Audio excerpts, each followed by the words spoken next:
조선의 맥 제11부 칼이 된 의원, 방패가 된 여인. 내의원 마당에 내려앉은 침묵은 폭풍전야의 그것보다 무거웠습니다. 서윤이 지켜든 신맥록 한 장이 조정의 공기를 얼어붙게 했습니다. 가장 먼저 정신을 차린 것은 노회한 정의관이었습니다. 그는 짐짓 호통을 치며 분위기를 반전시키려 했습니다. 전하, 저자는 10년 전 대역죄로 죽은 서정의 제자이옵니다. 스승의 원한을 갚고자 감히 어전에서 날조된 책자로 조정을 능멸하려 하옵니다. 저 불온한 종이를 당장 불태우소서. 정의관의 기세에 눌려 대신들 사이에서 수군거림이 시작되었습니다.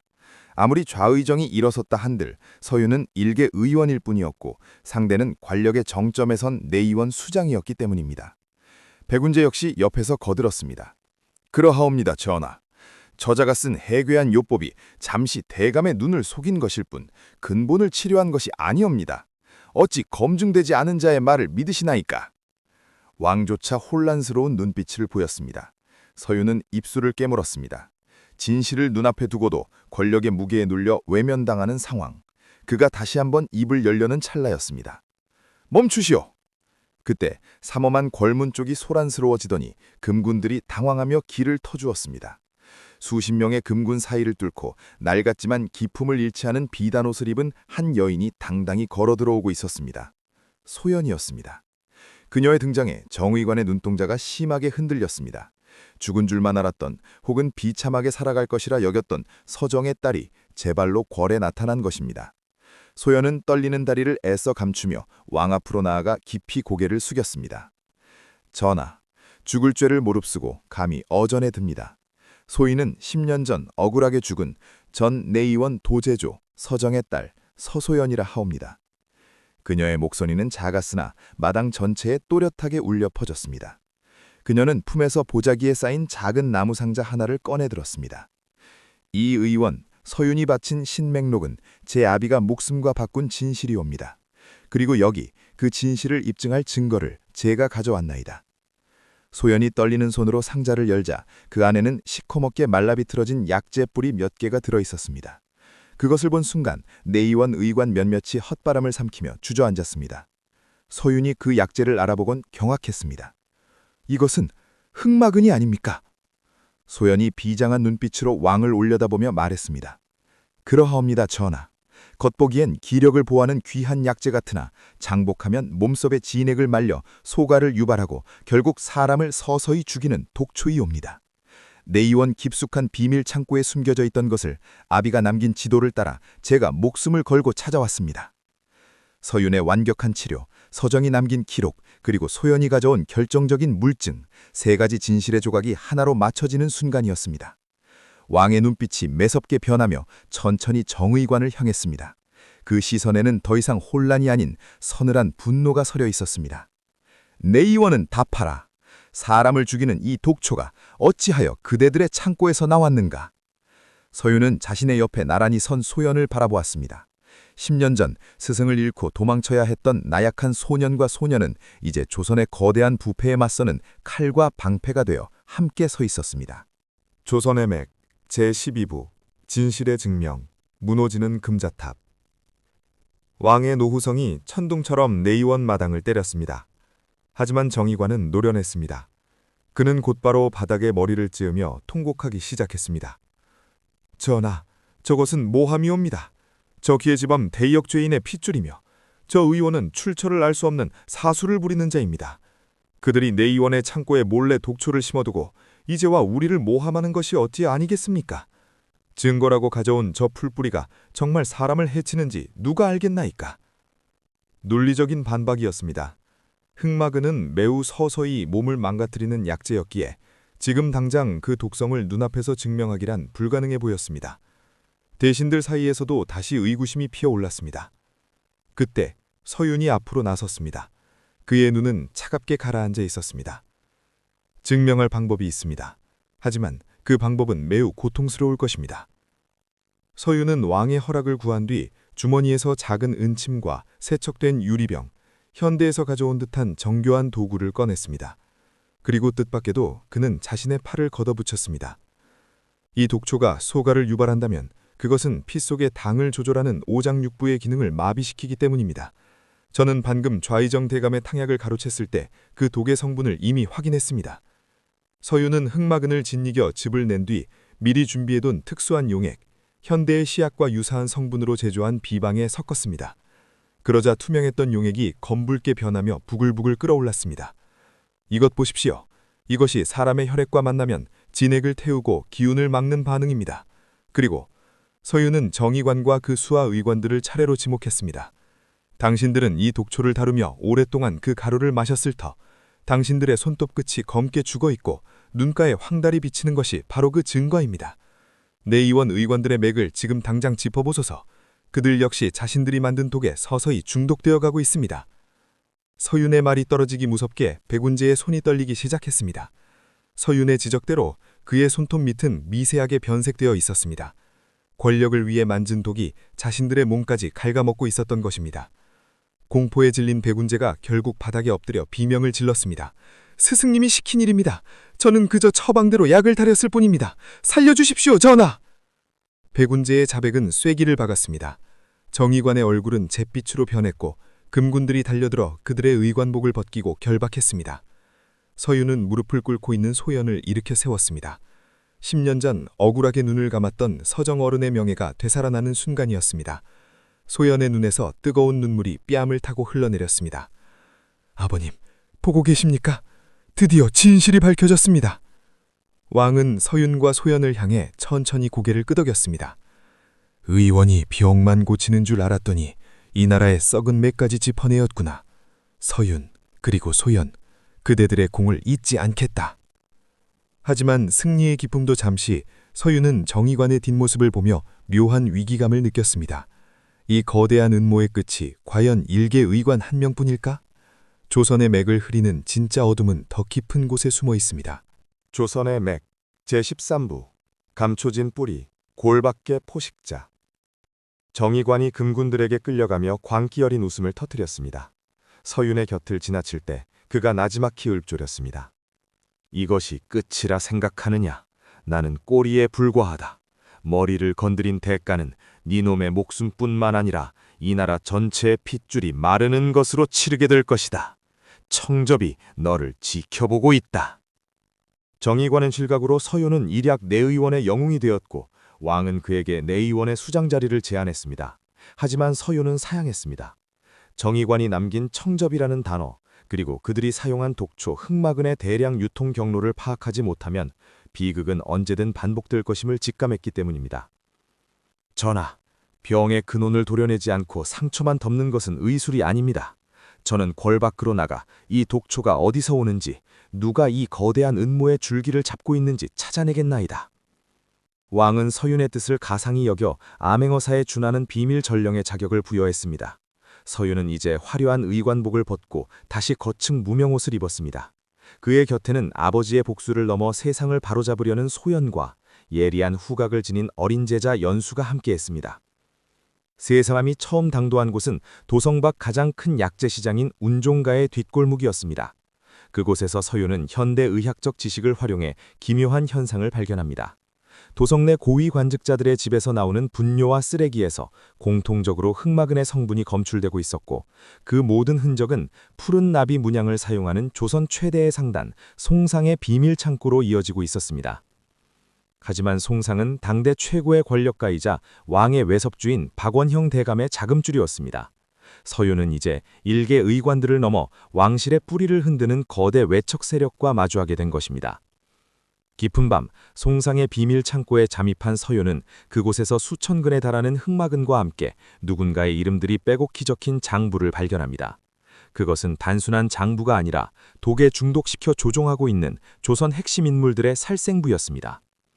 그때 어둠 속에서 푸른 나비 가면을 쓴 자들이 서윤 일행을 포위하며 칼날을 세웠습니다. 서윤은 침통을 꽉 쥐었습니다. 이제 그의 의술은 사람을 살리는 도구를 넘어 어둠의 세력을 베어내는 무기가 되어야 했습니다. 조선의 맥 제14부 연기 속의 탈출, 그리고 핏빛의 증명. 푸른 나비 가면을 쓴 자들이 좁혀오는 1분 1초의 순간, 서윤은 당황하지 않고 품 안에서 작은 주머니 2개를 꺼냈습니다. 하나에는 잘게 부순 유황과 숯가루가, 다른 하나에는 현대의 지식으로 정제한 말린 고춧가루와 독한 약재가루가 섞여 있었습니다. 모두 코와 입을 막으시오! 서윤이 주머니를 바닥에 내던지며 등불을 그 위로 던졌습니다. 순간 굉음과 함께 자욱하고 매운 연기가 창고 안을 가득 채웠습니다. 현대의 최루탄 원리를 이용한 서윤의 기지였습니다. 자객들이 눈물을 흘리며 비명을 지르는 사이 서윤 일행은 미리 봐둔 뒷문을 통해 어둠 속으로 몸을 날렸습니다. 이들은 단순한 상단이 아니야. 군대처럼 훈련된 자들이다. 놈들의 배후인 박원영을 무너뜨리지 않으면 우리는 영원히 쫓길 것이다. 탈출에 성공한 서윤은 오히려 적의 심장부로 들어가기로 결심합니다. 그는 포획한 자객 한 명의 소지품에서 박원영 대감의 비밀연회 초대장을 발견했고 이를 이용해 눈먼 떠돌이 의원으로 변장하여 저택에 잠입한 것입니다. 박원영의 저택, 수많은 고위 관료가 청접단이라는 불로의 영향에 취해 있을 때 변장한 서윤이 무대 중앙으로 나섰습니다. 대감, 이 보약은 영약이 아니라 영혼을 갉아먹는 사슬입니다. 박원영이 비웃으며 증거를 대라 몰아세자 서윤은 준비한 자초시약을 꺼냈습니다. 흑마근의 성분은 몸 안에서 대사되며 혈액과 땀을 강한 산성 혹은 특정 알칼리 상태로 변화시킵니다. 서윤은 자초즙이 특정 성분에 반응해 색이 변하는 성질을 이용해 이를 시각화했습니다. 관리들이 땀을 닦은 수건을 서윤의 그릇에 담그자 맑았던 보랏빛 물이 순식간에 검붉은 핏빛으로 변하며 부글부글 끓어글렀습니다. 여러분의 몸은 지금 안에서부터 타들어가고 있습니다. 이 약을 끊으면 죽을 것 같지요? 아닙니다. 이 약을 계속 먹어야 박원영 대감의 노예로 살 수 있기 때문입니다. 서윤의 폭로에 연 회장은 순식간에 아수라장이 되었습니다. 박원영은 당황하며 가신들에게 서윤을 죽이라 명했지만 이미 약의 실체를 알게 된 대신들의 눈빛엔 불신과 공포가 서려 있었습니다. 그 혼란을 틈타 서윤은 박원영의 서재로 침투해 흑마근을 재배하고 유통한 기록이 담긴 비밀 장부를 손에 넣었습니다. 조선의 맥 제15부 사선의 문 죽음으로 위장한 삶. 도성의 사대문은 굳게 닫혔고 박원영의 사병들이 성문을 겹겹이 에워쌌습니다. 반역자가 전염병을 퍼뜨리려 한다는 명분까지 내걸었으니 쥐 한 마리 빠져나갈 틈이 없었죠. 서윤은 결단을 내립니다. 가장 완벽한 위장은 속이는 것이 아니라 실제로 그렇게 믿게 만드는 것이다.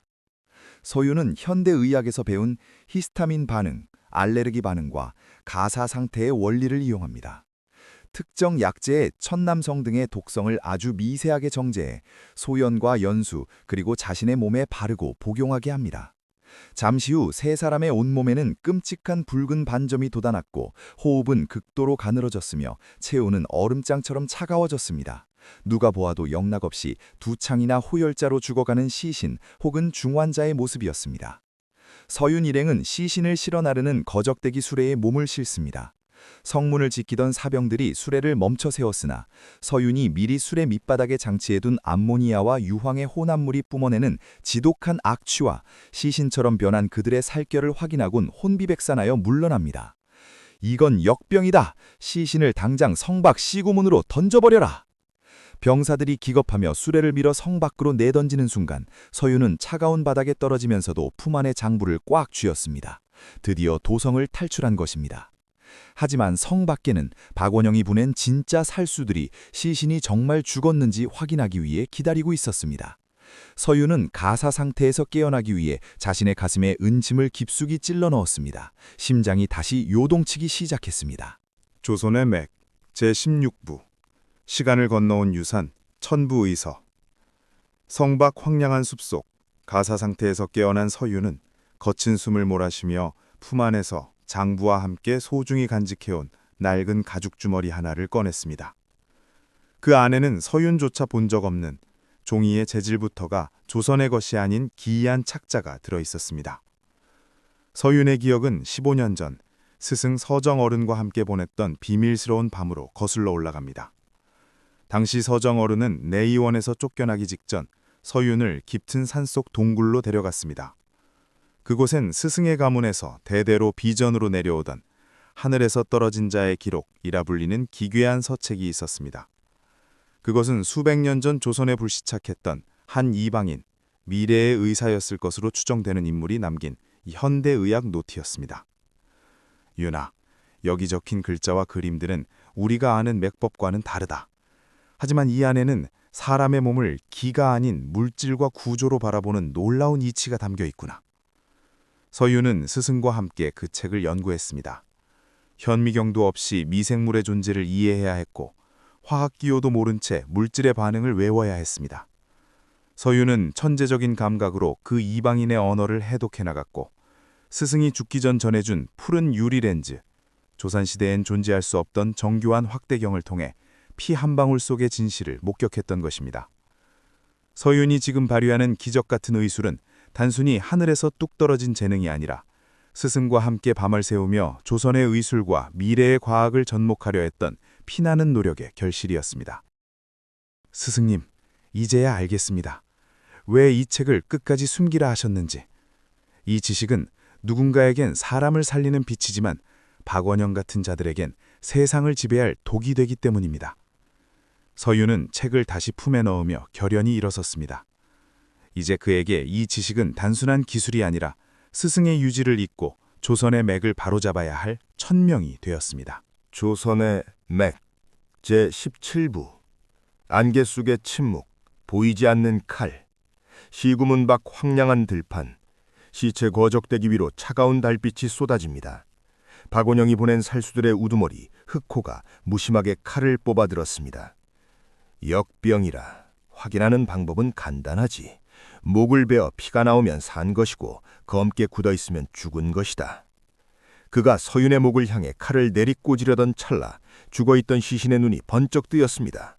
서윤은 은침을 입에 물고 미리 손바닥에 쥐고 있던 백린가루와 유황을 마찰시켰습니다. 지금이다! 쾅! 강렬한 섬광과 함께 자욱한 연기가 피어올랐습니다. 현대의 섬광탄과 같은 원리였습니다. 찰나의 순간 시력을 잃은 살수들이 비명을 지르며 뒤로 물러났습니다. 그 틈을 놓치지 않고 가사 상태에서 깨어난 소연이 숨겨두었던 단검을 휘두르며 살수들의 혈자리를 정확히 베어넘겼습니다. 소윤은 도망치는 대신 오히려 안개 속으로 몸을 숨기며 외쳤습니다. 살고 싶다면 움직이지 마라. 이미 너희들이 마신 안개에는 마비산이 섞여 있다. 숨을 크게 쉴수록 니놈들의 심장은 멈출 것이다. 물론 그것은 심리전이었습니다. 하지만 서윤이 섬광탄을 터뜨리기 직전 향로에 던져넣었던 약재는 실제로 호흡기를 자극해 근육 경련을 유발하는 성분이었죠. 현대의학의 신경계 자극 원리를 이용한 동문무공 아닌 무공이었습니다. 살수들이 당황하여 호흡을 멈추려 애쓰는 사이 서윤 일행은 안개를 헤치고 숲 깊숙한 곳으로 몸을 날렸습니다. 하지만 우두머리 흑호는 노련했습니다.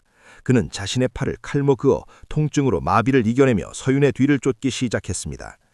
장보를 뺏지 못하면 돌아가서 죽는다. 반드시 저놈들의 목을 가져가야 한다. 숲의 어둠 속에서 추격전이 시작됐습니다. 서윤은 달리는 와중에도 머릿속으로 지형을 계산했습니다. 이제 단순한 도주가 아니라 인체 해부학적 약점을 이용한 함정을 펼 차례였습니다. 조선의 맥 제18부 독의 요람, 붉은 꽃의 늪. 안개 낀 숲을 헤치고 나아가던 서윤의 발걸음이 멈췄습니다. 코끝을 찌르는 비릿하고도 달콤한 냄새. 그것은 그가 평생 잊을 수 없는 흑마근의 원액 향기였습니다. 이럴 수가, 이곳이 박원영의 비밀 재배지였단 말인가? 눈앞에 펼쳐진 것은 거대한 분지 전체를 뒤덮은 검붉은 꽃밭이었습니다. 하지만 감탄할 여유는 없었습니다. 등 뒤에서 흑호의 서늘한 살기가 바짝 다가와 있었으니까요. 서윤은 소연과 연수에게 신호를 보낸 뒤 재배지 한가운데에 놓인 대형 약재 건조가마로 향했습니다. 흑호와 살수들이 포위망을 좁혀오자 서윤은 건조기에 가득 쌓인 흑막은 가루와 숯불을 응시했습니다. 흑호, 너는 고통으로 독을 이겨냈다고 했지. 하지만 과호흡까지 이겨낼 순 없을 것이다. 서윤은 가마의 환풍구를 강제로 개방하고 특정 약재를 불길 속에 던져 넣었습니다. 현대의학의 이산화탄소 중독과 알칼리증 유발을 노린 계책이었습니다. 가마에서 뿜어져 나온 무색무취의 연기가 분지의 낮은 지형에 깔리기 시작했습니다. 살수들이 거칠게 달려들려는 찰나 그들의 움직임이 부자연스럽게 굳었습니다. 과격한 움직임으로 호흡이 가빠지자 연기 속의 성분이 혈액 내 산소 포화도를 급격히 떨어뜨린 것입니다. 손발이 저리고 숨이 가빠지는가? 그것은 네 놈들의 폐가 공기를 거부하고 있기 때문이다. 흑호가 비틀거리며 칼을 휘둘렀지만 평소에 반도 안 되는 속도였습니다. 서윤은 해부학적으로 가장 취약한 목 옆에 경동맥 소체 부근에 은침을 날렸습니다. 흑호의 눈동자가 뒤집히며 그 거구가 바닥으로 고꾸라졌습니다. 그때 소연이 재배지 끝자락에 위치한 관리사에서 충격적인 것을 발견하고 서윤을 불렀습니다. 서윤 아저씨, 이리 와보세요. 여기 장보고다 더한 것이 있어요. 그곳에는 박원영뿐만 아니라 조정의 영의정과 대비전의 인장까지 찍힌 국가전복계획서가 보관되어 있었습니다.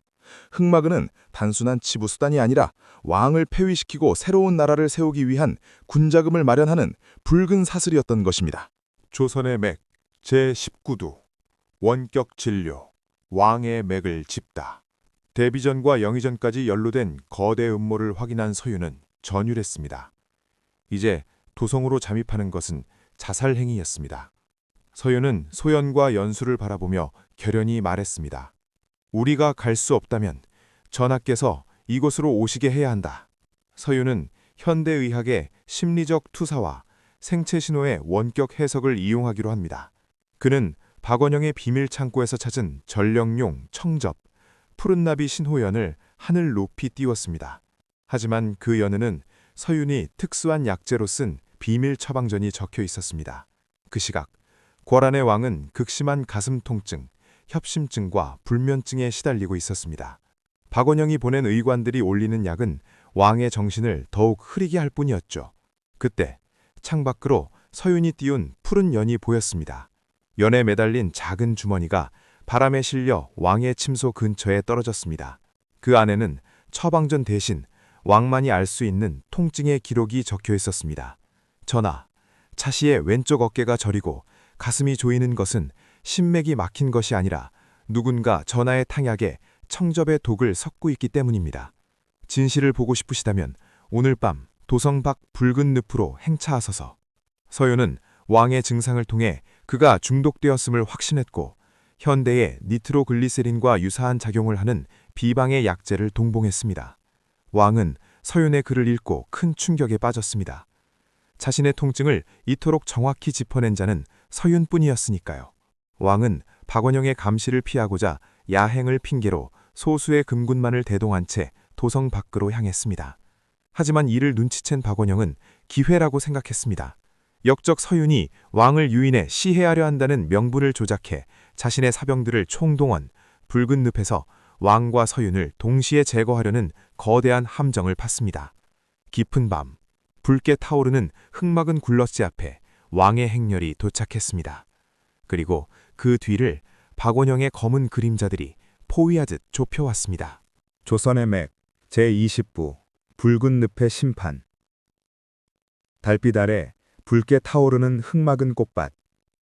박원영의 사병들이 왕을 포위하며 칼날을 세웠을 때 서윤이 안개 속에서 걸어 나왔습니다. 전하, 저자의 손에 들린 칼보다 더 무서운 것은 저자의 몸속에 흐르는 독입니다. 박원영은 광기 어린 웃음을 터뜨렸습니다. 미친놈이로구나. 내가 독이라니. 나는 이 나라에서 가장 귀한 영약을 먹는 몸이다. 서윤은 물러서지 않고 왕에게 간청했습니다. 전하, 저자의 눈을 보소서. 동공이 비정상적으로 풀려 있고 목의 혈관이 비정상적으로 요동치고 있습니다. 박원영은 지금 흑마근의 최상위 성분인 청접정에 중독되어 이성을 잃은 상태입니다. 제가 증명해 보이겠습니다. 서윤은 품 안에서 미래의 지식이 담긴 푸른 유리 렌즈와 특수 은침을 꺼냈습니다. 그리고 전격적으로 박원영에게 달려들어 그의 팔목 혈자리를 정확히 찔렀습니다. 뿜어져 나온 피는 붉은색이 아니라 기이할 정도로 검푸른 빛을 띠고 있었습니다. 서윤은 그 피를 흑막은 꽃잎 위에 떨어뜨렸습니다. 그러자 꽃잎이 마치 산성액체를 만든 듯 치익 소리를 내며 녹아내렸습니다. 보십시오.